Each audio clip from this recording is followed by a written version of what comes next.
Welcome to Poland Daily History with me, Nicholas Richardson. And we're continuing to use the current war in Ukraine as an example for finding historical parallels.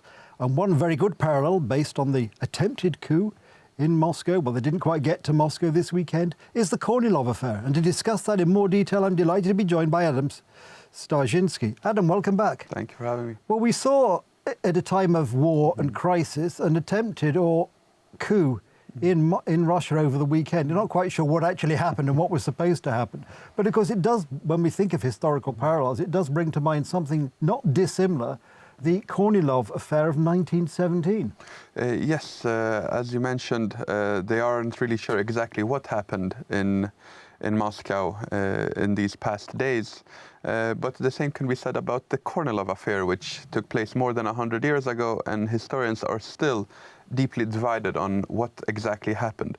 But one thing that is certain with the Kornilov affair is that it, despite being a failed coup, it had very serious consequences for Russia, and it was very influential in shaping the outcome of the upcoming October Revolution, during which the Bolsheviks took power.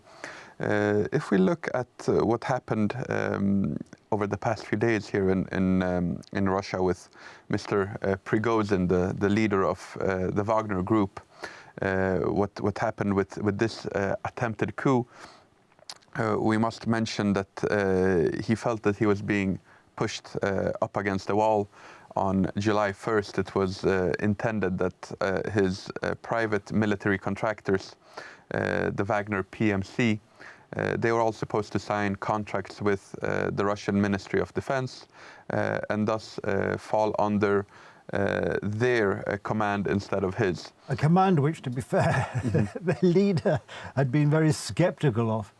Yes, these divisions had been seen for the past few months, especially during the Battle of Bakhmut, when Prigozhin famously released a video in which he stood in front of the bodies of several of his soldiers and was screaming to the camera against Shoigu and Gerasimov, the Minister of Defense and the Commander-in-Chief of the Russian Army, accusing them of not providing enough artillery shells for him to be able to fight efficiently, and therefore costing the lives of his men.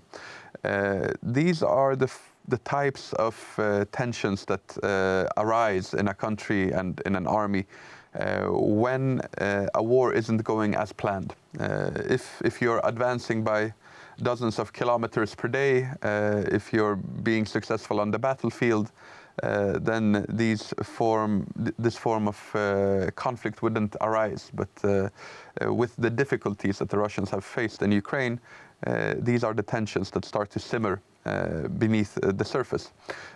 Finally, it came here to a boiling point, and Mr. Prigozhin, whose troops had been rotated out of Bakhmut, they had been taken a little bit behind the front lines in Ukraine and were supposed to be given time to regroup and to then finally for them to sign these contracts with the Russian army.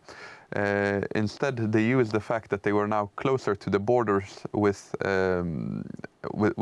Russia, the original border between Ukraine and Russia, and instead they moved across the border, seized the city of Rostov, which is a large city of 1 million people. Later on, they also moved on the Voronezh region, and with the city of Voronezh, another city with 1 million inhabitants. That one they didn't fully occupy, they rather went around it and continued toward Moscow. And this is where it becomes surprising with how much speed they were able to advance. Yes, it does. I mean, practically unopposed. Yeah, a huge distance.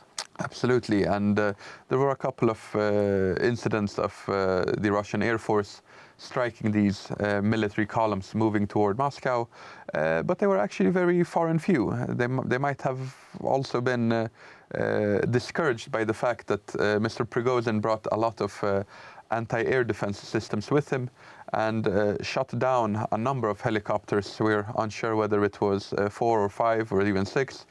And also a transport plane, an Il-22 plane, on board which were 10 Russian pilots of the Russian Air Force, which were all naturally killed.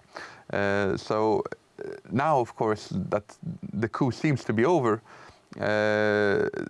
there have been attempts to downplay it by the Russian side, saying that nothing really happened. Prigozhin was also saying that he didn't really try to overthrow anyone. He was just trying to go on a march of justice, as he calls it, to show how bad the situation is in the Russian army.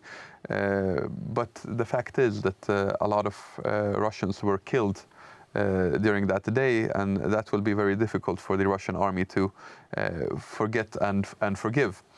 Adam, as usual, the clock in the corner of the room has ticked away, so I'm going to have to ask you to pause there, but we'll pick it up next time. There we are. I've had to interrupt Adam almost in mid-sentence, but fear not, if you join us next time, as we hope you will, we'll pick up the story. In the meantime, thank you for watching Poland Daily History.